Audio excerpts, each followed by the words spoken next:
Mesdames, Messieurs, bonjour, bonsoir et bienvenue à ce 4e jet de l'émission Retour Actu sur Gabon Télévision. Il s'agit de comprendre l'actualité autrement de la semaine. Aujourd'hui, nous parlerons d'économie, de santé et de société. Comme invité, nous aurons la chance de recevoir Innocent Vendan, qui est le président de la Fédération des PME-PMI du Gabon. Monsieur, bonjour, bonsoir. Bonjour. Et comme reporter, nous recevrons également Aimé Rodolphe Moukambiboma qui va nous aider à décortiquer cette actualité. À Retour Actu, c'est le meilleur de l'actualité de la semaine. Et puisque nous en parlons, allons voir la situation quasi insoutenable de la Poste SA. Aujourd'hui, tous les Gabonais se posent la question de savoir, mais qu'est-ce qui se passe dans cette entreprise? Et dans ce volet également économie, nous allons écouter le ministre de l'économie et la prospective, Régis Imongo Tatangani, qui revient sur la situation de l'économie du Gabon. Nous suivons cela et nous nous retrouvons juste derrière. L'entreprise est en proie d'énormes difficultés et veut se restaurer. Le groupe La Poste SA, qui comptait 5 filiales, n'en compte plus que 2, La Poste et sa filiale bancaire Poste Bank. C'est l'annonce pas surprenante du président directeur général du groupe La Poste SA, une décision motivée par un état des lieux du fonctionnement de l'entreprise. Nous constatons donc qu'au lieu d'être des centres de profit, des filiales qui rapportent davantage de recettes à La Poste, c'était de véritables centres de coûts. C'est pour ça que je parlais tantôt des charges de structure trop élevées, parce que quand nous comparons, disons, ce que nous engrangeons comme dépenses de fonctionnement dans ces filiales, nous constatons que nous faisons des pertes. Aujourd'hui, l'entreprise peine à démarrer. 200 millions de francs CFA de recettes mensuelles contre 1,2 milliard de charges, dont plus de 800 millions uniquement pour les charges salariales. Des difficultés qui ont même occasionné le paiement très tardif des salaires de cette fin du mois. Nous avons 200 millions de recettes et c'est la raison pour laquelle nous constatons parfois ces retards-là, parce que nous sommes obligés de solliciter l'État, et l'État qui est en restriction budgétaire également, qui fait que le temps que l'État réagisse parfois, nous enregistrons des retards dans le paiement des salaires.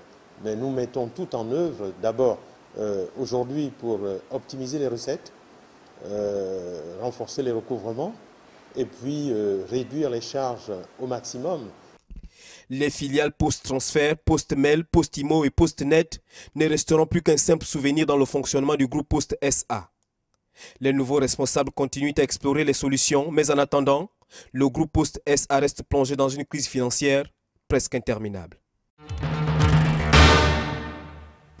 D'abord, pour commencer, je disais, même en revoyant à la baisse les hypothèses des cours du pétrole, donc en 30 et 32, le Gabon connaîtrait une croissance de près de 3,2% en 2016. Ça signifie que l'économie gabonaise continue à créer la richesse, continue à croître. Et ça, c'est un élément qui fait ressortir que le Gabon a fait des efforts en matière de renforcement de la résilience. Même si c'est encore des frémissements, même si on doit poursuivre des actions à ce niveau, mais c'est déjà un élément de satisfaction. Parce que par le passé, avec des chocs brutaux de cette nature, on aurait connu une croissance négative. Là, quand même, nous avons eu une croissance positive. Et il faudrait maintenant tenir compte de ce contexte qui est difficile, parce que le contexte est difficile, c'est un contexte mondial. Le Gabon est concerné comme tous les autres États. Et je dirais que le Gabon s'en sort même mieux que certains États. Pour parler de cette actualité de la semaine, nous recevons Innocent Vendan, qui est lui le président de la Fédération des PME-PMI du Gabon. Monsieur, bonsoir. Bonsoir. Ça se passe bien? Très bien. Nous venons de le voir tout à l'heure avec le ministre de l'économie et la prospective, Régis Imongo Tatangani, qui dit effectivement que la situation de l'économie du Gabon, il n'y a pas de souci. Vous qui êtes au contact permanent avec le terrain, comment va l'économie? Pour vous parler franchement, le Gabon est un pays à économie de rente. D'accord. Ça veut dire que nous ne sommes pas un pays industrialisé. L'essentiel des ressources de l'État proviennent du pétrole, du manganèse et du bois. D'accord. Lorsqu'on connaît une chute généralisée de l'ensemble des prix des matières premières comme c'est le cas dans le monde entier, il va de soi que les perspectives économiques pour notre pays ne soient pas favorables. D'accord. La question que vous devrez poser aux responsables patronales et aux responsables des PME au Gabon que je suis, c'est que est-ce que le gouvernement prend les mesures qu'il faut en cette période? Au regard justement du fait que le gouvernement a payé plus de 28 milliards de la dette intérieure, on peut dire que ça va quand même à votre niveau. Permettez-moi d'abord de corriger un fait. Ce que le gouvernement a payé, ce n'est pas la dette intérieure. D'accord. Le gouvernement a payé les ordonnances en retard sur l'exercice budgétaire 2015. 2015. Exact, oui. Sur 2015, sur le budget de l'État 2015, il restait à payer 102 milliards. D'accord. Dans ces 102 milliards, il y avait l'ensemble des journées comptables de l'année 2015 à partir du mois d'avril qui n'étaient pas payées. Cet ensemble des journées comptables faisait un total de 27 milliards 900. D'accord. Plus la dernière journée comptable de l'année 2015, à savoir la 31 décembre, qui est la journée de clôture, pour un montant global de 72 milliards. On a payé toutes les journées comptables jusqu'à la journée du 30, mais la dernière journée, qui est la journée de clôture, la journée du 31 décembre, n'a pas été prise en compte. Mais vous, en ce qui vous concerne, vous n'avez aucun souci. Récemment, vous avez livré un chantier du côté de Nzanyan et là, vous êtes présentement du côté du complexe lycée national Léomba. Vous n'avez pas de souci particulier avec l'État? Mais si je peux faire ce que j'ai fait à Nzanyan et que je suis en train de faire au lycée Léomba en ce moment, ça veut dire que quand l'État me passe commande, je commence les travaux et je livre. C'est parce que j'ai confiance en la capacité de l'État de me payer. D'accord. Si je n'avais pas confiance qu'une fois terminé, je serais payé, vous pensez que j'engagerais l'argent de mon entreprise? C'est pas évident. Pour revenir, tout à l'heure on l'a vu dans le reportage, pour revenir à la situation de la Poste Est, quelle est votre appréciation? La situation de la Poste est une situation que nous déplorons tous. Et on peut aussi dire que nous y avons contribué sans le vouloir. La Poste a accompagné un grand nombre de PME. Ces PME sont en situation d'impayé vis-à-vis de la Poste. D'accord. Mais il convient de faire la lumière. Qu'est-ce qui crée l'impayé de la PME vis-à-vis de la Poste? La PME va dire: je dois de l'argent à la Poste qui m'a accompagné jusqu'à un certain nombre de choses. Exact, ouais. Mais pour réaliser ces choses, les PME n'ont pas réalisé des choses à leur profit personnel. Il y avait une commande de l'État en amont. D'accord. Lorsque l'État ne paye pas la commande en amont, ça crée un impayé. C'est la situation qu'on parle par rapport à la dette intérieure de l'État. Parce que les gens font souvent l'amalgame entre le budget général et la dette intérieure. Maintenant, pour revenir également par rapport à cette situation de la Poste, si demain, lundi, vous avez cette possibilité-là d'ouvrir un compte à la Poste, est-ce que vous le feriez? Je le ferai. Et pourquoi donc? Parce que dans un pays, il n'y a aucun investissement sur que ceux qui sont orientés envers l'État. D'accord. Tout le monde sait que l'actionnaire principal de la Poste, c'est l'État. Est-ce que le Gabon peut faire faillite? Je ne pense pas. C'est impossible, quasiment. Quels que soient les problèmes de la Poste, on aura une solution parce que derrière, il y a la garantie illimitée de l'État. Innocent Vendon, nous allons vous retrouver tout à l'heure. Le temps pour nous de poursuivre cette émission pour vous dire que vous l'ayez raté ou pas, vous avez toute la possibilité de rattraper l'actualité de la semaine puisque nous revenons aujourd'hui avec cette visite de chantier du président de la République du côté du centre hospitalier universitaire de la mère et de l'enfant, Jeanne Ebory. Là-bas, le président de la République est allé s'enquérir de cette situation. Suivons ce reportage et on se retrouve juste derrière. L'immeuble de l'ancien hôpital Jeanne Ebory, août 2013, quelques instants seulement avant sa destruction spectaculaire. Une étude menée par les experts internationaux à la demande du Gabon avait rendu ses conclusions directes. Jeanne Ebory ne répondait plus aux normes de fonctionnement requises pour une structure hospitalière. Dans la mise en pratique de la vision du plan stratégique Gabon émergent, quelques années après, voici le nouveau visage de Jeanne Ebory, centre hospitalier universitaire devenu spécialisé dans le traitement des pathologies mère-enfant. La structure est bâtie sur une superficie de 22 500 m². Les visites régulières du chef de l'État sur ce chantier démontrent sa détermination à voir Jeanne Ebory reprendre du service, démontrent surtout la volonté de changement, de mieux prendre en charge la mère et l'enfant et taire à jamais tous les débats autour de ce chantier nés des incompréhensions. En 2009 déjà, dans son projet de société L'avenir en confiance, il ambitionnait de faire du secteur de la santé une référence sous-régionale.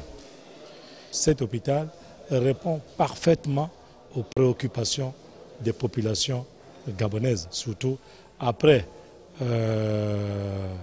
la fermeture de l'hôpital pédiatrique d'Ovendo, avec les difficultés de prise en charge que connaissent les structures existantes en ce qui concerne la mère et l'enfant. Jeanne Ebory vient apporter une réponse concrète, une réponse évidente, une réponse parlante aux préoccupations de nos compatriotes. Souvent en haute saison, nous on appelle en haute saison, nous les médecins gynécologues, c'est le mois à partir du mois de février, mars-avril, on connaît la maternité par terre, on connaît parfois des problèmes dans les blocs opératoires, tout ça. Donc il y a toujours un problème de carence ici. Donc une structure en plus et de pointe, donc elle est la bienvenue. Sans compter qu'en visitant la structure, il y a une unité de procréation médicalement assistée qui est prévue, ce qui n'est pas encore fait ici à Libreville. Donc c'est une innovation. À côté de sa vocation nationale, le centre hospitalier universitaire Jeanne Ebory aura aussi une vocation sous-régionale avec objectif pour le chef de l'État, dans la vision de l'égalité des chances, d'accompagner et assister les femmes gabonaises et les enfants, donc les nouvelles générations, à la prévention et aux soins de qualité. Jeanne Ebory, devenue une structure hospitalière à la pointe de la technologie, est dotée d'équipements de niveau international. Il n'est pas encore totalement terminé, mais le centre hospitalier universitaire Jeanne Ebory dévoile déjà son visage aux visiteurs. La structure ultramoderne construite sur 17 000 m² est spécialisée, ou plutôt sera spécialisée pour la santé de la mère et de l'enfant. Ce qui est sûr, c'est que cet hôpital, c'est un bijou. Donc pour le peu que j'ai visité, puisque l'hôpital n'est pas encore livré, c'est un bijou. C'est le médecin qui parle? Oui, c'est le médecin qui parle. Parce que j'ai visité la salle d'accouchement, c'est cette salle d'accouchement. Et à lit unique. Donc les patientes seront à l'aise quand elles viendront accoucher. Le bâtiment compte 4 étages avec une capacité d'accueil de 176 lits à repartir entre la mère et l'enfant. À un mois de la livraison du marché, l'entreprise adjudicataire assure plus ou moins. Nous sommes surtout en ce moment à l'étape finale, c'est de nettoyer l'ensemble des pièces, toutes les pièces de l'hôpital, il y en a environ à peu près 400, pour justement positionner le mobilier final et procéder à la réception avec le maître d'ouvrage, le ministère de la Santé, à partir du mois de juin.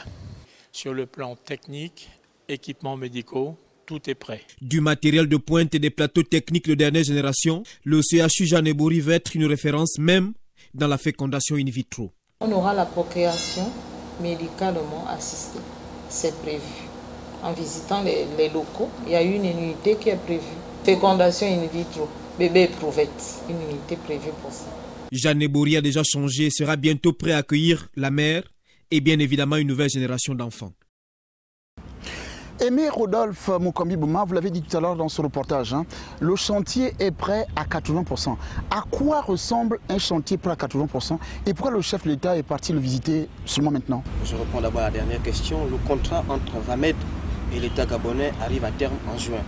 Et donc le président de la République va regarder les travaux avant que le chantier ne soit livré, évidemment pour s'enquérir de l'état d'avancement du chantier.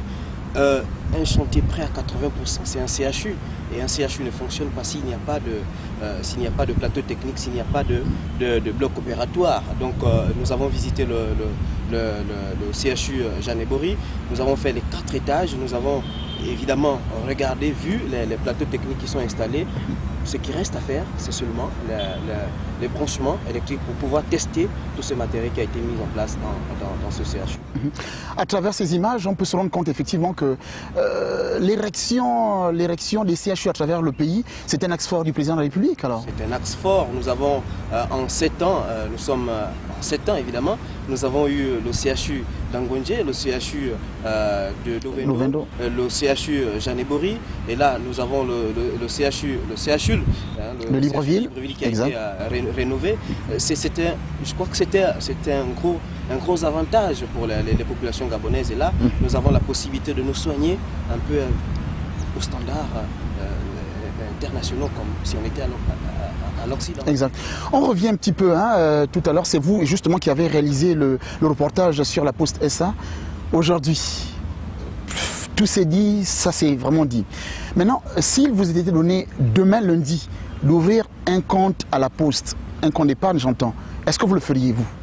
Oui, je le ferai, mais j'ai le même sentiment que tous les Gabonais. Je suis un peu dubitatif par rapport à la situation de la Poste, mais au regard des efforts de la nouvelle direction, la direction de l'entreprise, je constate qu'il y a des efforts qui sont faits pour ramener la sérénité des clients de la Poste SA. Je rappelle quand même que la Poste comptait 5 filiales et la Poste aujourd'hui n'engrange que 200 millions, je l'ai dit dans le reportage, 200 millions de recettes, alors que les charges, le gap est vraiment les charges salariales sont quasiment à 800 millions. Et avec les charges de tas, ça fait 1 milliard de 200 millions. On comprend que la Poste, évidemment, c'est un bateau qui a failli couler, mais que l'État est en train de remettre un peu tout en place pour pouvoir donner la confiance aux clients. Merci Aimé Rodolphe Mukambi-Boma de nous avoir permis de décortiquer cette actualité de la semaine. Ouvrons maintenant le chapitre société de cette semaine, justement pour parler de ce quasi-désordre qui existe au niveau de l'urbanisme et le foncier à Libreville, de ce conseil extraordinaire la magistrature et cette rencontre de haut niveau du Premier ministre, chef du gouvernement et des centrales syndicales. Et nous retrouvons juste derrière. Au Gabon, les villes sans exception se développent selon le modèle où l'urbanisation, c'est-à-dire les constructions, précède l'urbanisme, le plus souvent au mépris de la législation foncière et urbanistique selon laquelle la terre appartient à l'État seul. L'occupation sans respect aucun de 70 voire 80% de terrain à Libreville et même ailleurs illustre ce mépris dont le résultat sur le paysage urbain est l'anarchie des constructions observées. Libreville a un plan. Si déjà tu payes le terrain quelque part, tu dois savoir si là-bas il y a le camion qui passe ou la route qui passe, jusqu'à y compris même le chef de quartier. Donc c'est tout un problème partagé. L'urbanisation, le phénomène représente le grand mal de ces derniers siècles en Afrique noire. L'absence des politiques véritables en la matière favorise son essor. 700 000 âmes, ce n'est pas difficile à reloger. C'est parce que simplement Libreville est mal occupée. Chacun est obligé de faire d'abord avoir un terrain n'importe où, sollicite, n'est-ce pas, un permis de construire, qu'on lui accorde et il construit comme il veut, sans suivi, n'est-ce pas, de l'administration. Ce mal de plus en plus présent à Libreville donne à la capitale gabonaise des allures de grands villages où le modernisme conjugue avec le traditionnel précaire. Pour beaucoup, les zones accidentées et difficiles d'accès sont l'unique option de se donner un toit, délabré soit-il, et là encore en contradiction avec la loi. Pour les autoconstructeurs, un logement doit être composé des chambres, un séjour, des salles d'eau, une cuisine et un WC des visiteurs. Les quartiers d'autres classes sociales affichent aussi un visage qui ne répond pas aux normes de l'urbanisation. Heureusement, le problème peut encore trouver des solutions en proposant, comme sous d'autres cieux par exemple, la construction des nouvelles villes. Libreville, la capitale gabonaise, jamais n'a enregistré autant de nouvelles constructions ces 10, voire 20 dernières années. Le constat concerne aussi bien les communes d'Akonda, d'Ovendo que celles de Libreville. Mais si dans certains cas, comme ici, dans le quartier administratif ou encore au boulevard de bord de mer, sur la voie express, au Carrefour Ni-Ovendo et autres, les nouveaux bâtiments permettent de renforcer le parc hôtelier existant pour certains et pour d'autres, pallier le problème d'insuffisance d'édifices administratifs. Dans d'autres situations, ces immeubles, comme au quartier Lui, dans le 1er arrondissement, à Montagne-Sainte, 3e arrondissement, ces édifices en construction ou déjà érigés violent l'intimité d'autres habitants au regard des zones sur lesquelles ils sont implantés. Pour l'esthétique même de la ville, en tout cas, il n'est pas bon qu'on puisse avoir des bâtiments de ce genre-là. C'est pourquoi nous militons fortement, avec la dernière énergie, que les outils de planification puissent exister. Il n'y a que ça. Les personnes physiques et morales, et même aux établissements publics, qui veulent entreprendre la construction ou la modification d'un bâtiment à usage d'habitation, à usage commercial, industriel ou artisanal ou autre, doit obligatoirement obtenir le permis de construire. C'est un préalable. Le phénomène des constructions anarchiques n'est pas méconnu du ministère de l'Urbanisme qui, en réunissant tous les acteurs du foncier il y a quelques semaines, recherchait des solutions aux problèmes. Mais après les réunions, à quand les inspections véritables sur le terrain pour faire respecter définitivement aux usagers la loi du foncier afin de donner à nos villes une image plus attrayante? Une réunion extraordinaire du Conseil supérieur de la magistrature s'est tenue au palais de la présidence de la République. Les travaux étaient dirigés par le président de la République, chef de l'État Ali Bongo Ondimba, président du Conseil supérieur de la magistrature. À l'occasion de cette rencontre, le chef de l'État est revenu sur ses attentes et ses ambitions pour la justice au Gabon. Le président de la République a réaffirmé son engagement à œuvrer pour que les acteurs du pouvoir judiciaire améliorent l'offre de services publics de la justice et œuvrent à l'enracinement de l'état de droit. Dans le cadre de la politique d'égalité des chances, le chef de l'État a exhorté la justice à être au service de tous afin de participer davantage à l'amélioration des conditions de vie des Gabonais et à garantir l'image du Gabon à travers le monde.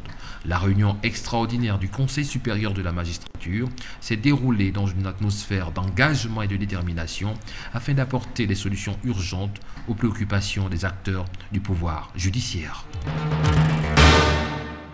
À quand le paiement de la PIP, prime d'incitation à la performance? Où se trouve le blocage? Mais alors, quelles difficultés rencontre le gouvernement pour honorer cet engagement? Et si la situation perdure, les syndicats vont-ils une nouvelle fois battre le bitume?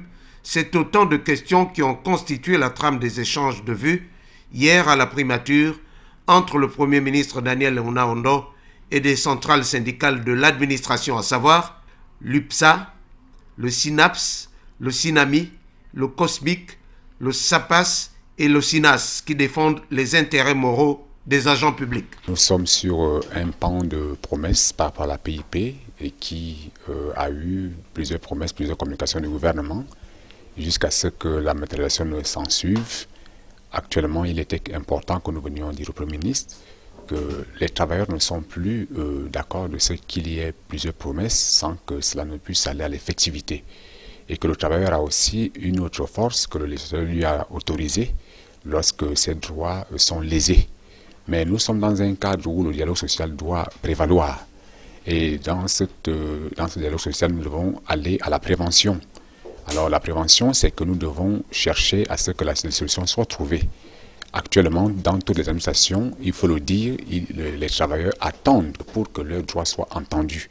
Ce qui ne serait pas favorable à notre pays, de par l'économie qui est d'abord en difficulté avec la récession, et le contexte politique que nous devons aussi préserver, parce que tout compte fait, nous devons avancer dans la stabilité, tant sur le plan économique que sur le plan social et politique. Soulignons que le gouvernement et les partenaires sociaux avaient signé un protocole d'accord le 9 mars dernier pour un apurement de la PIP du dernier trimestre de l'année 2015. Le chef du gouvernement a toutefois rassuré ses interlocuteurs sur la volonté des autorités à respecter leur engagement signé d'accords partis. Daniel Onaondo a aussi appelé à la modération en exhortant les syndicats à avoir un sens élevé de la patrie. Je ne sais pas finalement s'il faut en rire avec le problème du foncier, de l'urbanisme. Il n'y a pas un schéma directeur de l'urbanisme au Gabon? Il faut dire qu'il y avait un schéma directeur que nous avons perdu. Comment ça se fait? Il est perdu? Quand le Gabon accède à l'indépendance, avant, le Gabon est géré par le colonisateur. Et on a toujours eu un schéma directeur sur la construction des villes. Malheureusement, lorsqu'on accède à l'indépendance, on a un afflux massif de populations qui partent des villages, l'exode rural, vers les villes. Tout ce qui arrive en ville, les gouvernements successifs n'ont pas anticipé cet exode rural-là, ce qui fait que Libreville s'est retrouvé développé par des villageois. Quelqu'un trouvait une portion de terre, il construisait. Encore que les villageois, c'est pas forcément péjoratif. Par viabiliser. Nous, on d'abord des villageois, c'est pas forcément péjoratif. Non, c'est pas péjoratif. Je parlais que c'est pas le citoyen qui doit viabiliser la zone. D'accord. Il faut d'abord que l'État fasse la viabilisation de la zone avant que l'on puisse y habiter. Et même quand on habite, l'État doit dire que pour ceux qui vont construire dans tel secteur, je dois avoir des villas R+3. Et c'est ce qu'on retrouve dans toute la zone. On ne peut pas retrouver quelqu'un qui a une villa R0 et l'autre qui a R+3. Mais comment concevoir, comment comprendre ce désordre qu'il y a au niveau, du foncier lorsqu'on sait que l'État est le seul gestionnaire du foncier au Gabon et comme dans tous les autres pays d'ailleurs? Oui, c'est ce que je vous disais, que les responsabilités étaient partagées. Partagées, d'accord. Même quand on arrive dans des secteurs où l'État a essayé de faire quelque chose, le même problème se pose quelques années après. Quand vous regardez la cité des charbonnages, il y avait un plan d'urbanisation pour la cité des charbonnages. D'accord. Mais dès l'instant où les populations sont devenues propriétaires des maisons au charbonnage, chacun s'est mis à construire à sa manière, à transformer à sa manière. Au jour d'aujourd'hui, ça ressemble à quoi? Or, avant, la cité des charbonnages, c'était quand même une référence à Libreville. D'accord. Bon, on va toujours dans ce même dossier société, justement. Tout à l'heure, vous l'avez vu sur le reportage, on parlait justement de ce conseil extraordinaire de la magistrature. Que retenir des conclusions de ce conseil? Le gouvernement, à travers ce conseil, a voulu corriger certains manquements. Les manquements, c'est quoi? Le Gabon est un état de droit. Cet état de droit veut dire que lorsque la Cour constitutionnelle rend un avis, du président de la République jusqu'au dernier des citoyens, on est soumis à ces décisions-là. Il y a eu une cour spéciale qui a été mise en place. D'accord. Donc, doit-on conclure que ce conseil extraordinaire de la magistrature, c'était uniquement pour remettre en selle ceux qui étaient à la cour spéciale? Non, pas forcément. Pas forcément. Il y avait quelques correctifs qu'ils ont apportés parce qu'il fallait se soumettre à la décision de la Cour constitutionnelle. Ils se sont soumis à cette décision-là. Maintenant, il y a des juridictions où ils ont jugé opportun d'apporter des changements. Ça, c'est du pouvoir du Conseil supérieur de la magistrature. Si c'était un autre organe, on dirait qu'il n'a pas mandat de pouvoir. Nous parlions tout à l'heure également de la rencontre du Premier ministre, chef du gouvernement, le professeur Daniel Onaondo, avec les centrales syndicales où justement le feu couvait. On va dire finalement que le Premier ministre a pu désamorcer la bombe.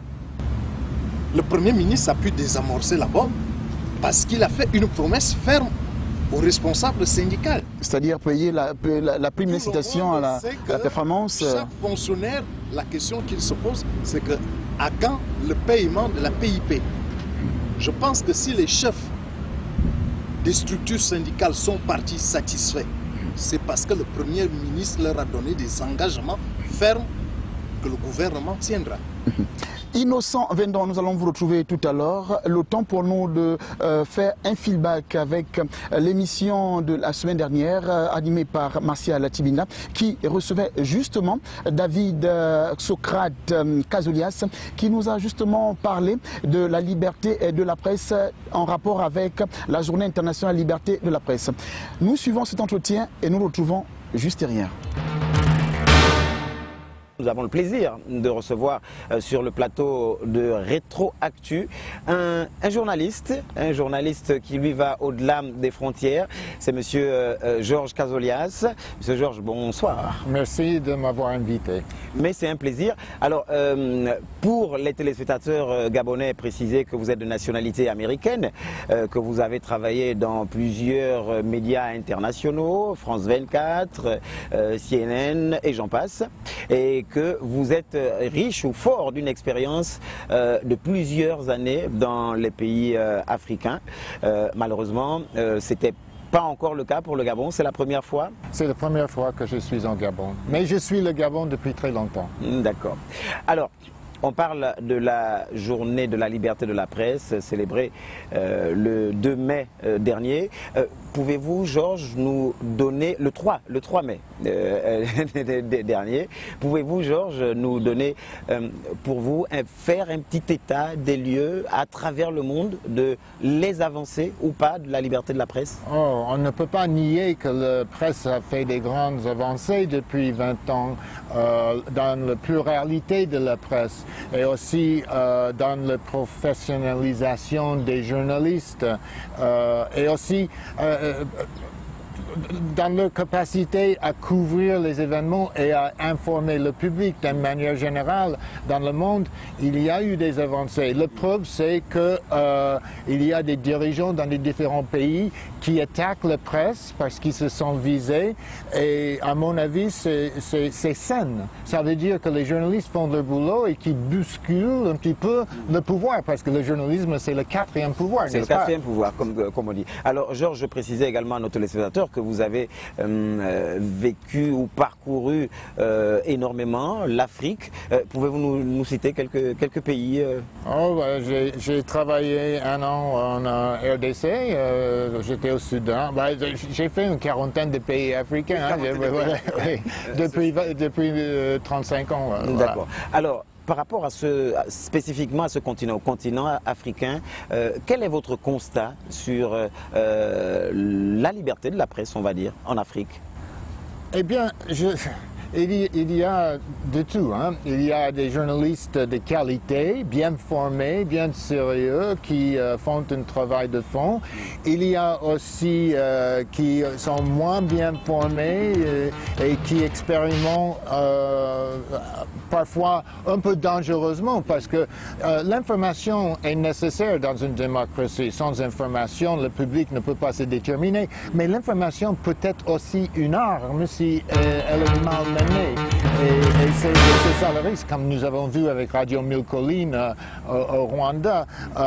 Donc il faut faire très attention avec les médias. C'est pour ça que je pense qu'il est très important à ce qu'il y ait un mur entre la rédaction, la newsroom et les intérêts politiques ou financiers, etc., pour que les journalistes puissent faire un travail sérieux, équilibré, et qui ne colporte pas les rumeurs, qui n'envenime pas les tensions, mais qui relate des faits, et des journalistes qui posent des questions difficiles. Alors, la particularité de votre réponse m'amène à penser que votre constat serait peut-être que trop de médias encore en Afrique s'intéressent à la politique?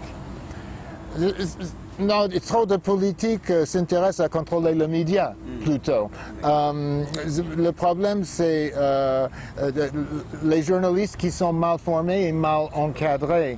Ça peut poser des problèmes. Ça donne des prétextes à ceux qui aimeraient bien contrôler la presse, à la contrôler. Parce que si on ne fait pas bien notre boulot, on s'ouvre à toutes les attaques. Et ce d'autant plus, puisque vous parlez de contrôle, de formation et d'être bien formé, comme point d'orgue par rapport à cette célébration de la journée de la liberté de la presse. Le 3 mai dernier, il y a eu la rencontre entre le chef de l'État, le président gabonais Ali Bongo Ondimba, et l'ensemble de la presse évoluant sur le territoire. Et le message du président était que le souhait d'avoir une presse plus responsable, a-t-il dit, qu'aujourd'hui le constat malheureux c'est que la presse semble, ou les médias semblent être devenus des tribunes où finalement on semble jouer au ping-pong, à toi, à moi, réponse, attaque, qu'est-ce que vous en pensez? Le problème c'est, ok, le média public, comme le média privé, est assez biaisé, d'après ce que j'ai constaté. Vous êtes un service public, mais souvent, je trouve que vous êtes un service d'État. Les médias privés sont censés être des médias qui informent le public, mais qui excluent eux aussi des voix. Que leur patron n'aime pas.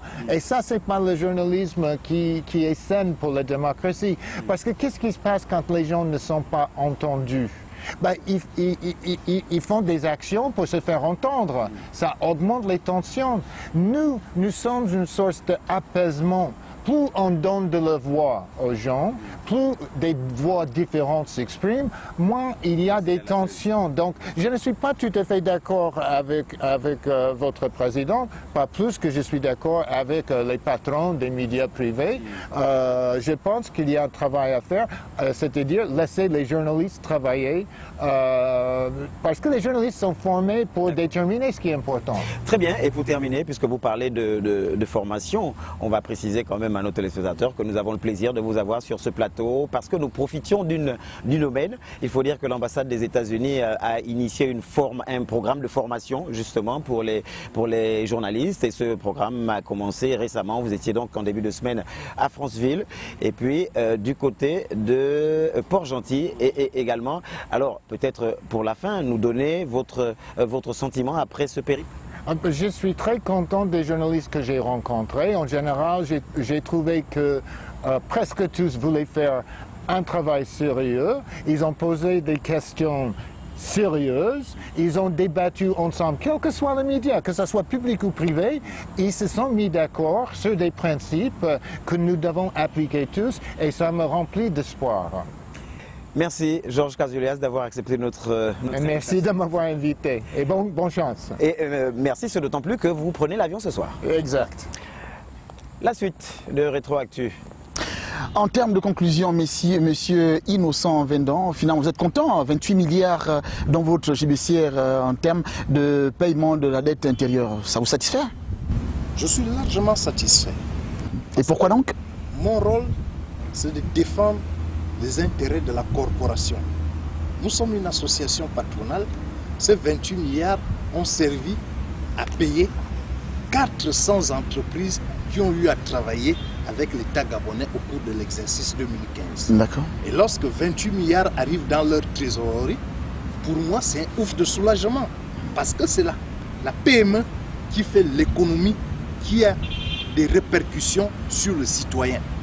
Lorsqu'on paye Total ou lorsqu'on paye la SEG, l'argent va aux actionnaires. Lorsqu'on paye la PME, l'argent, on le dépense au quartier, les populations voient qu'il y a l'argent. Donc pour moi, je suis largement satisfait de cet effort fait par le gouvernement à travers la Direction générale du budget et des finances publiques pour essayer de contenter la petite et moyenne entreprise au Gabon. Merci Innocent Vendang, merci à vous de nous avoir, merci d'avoir répondu à notre invitation. Ça sera avec plaisir que nous allons vous avoir pour les prochaines émissions en tout cas. Je vous remercie. Merci. Point final à ce 4e numéro de Rétroactu. Nous aurons naturellement plaisir à vous retrouver la semaine prochaine pour le 5e numéro de Rétroactu. Merci, au revoir.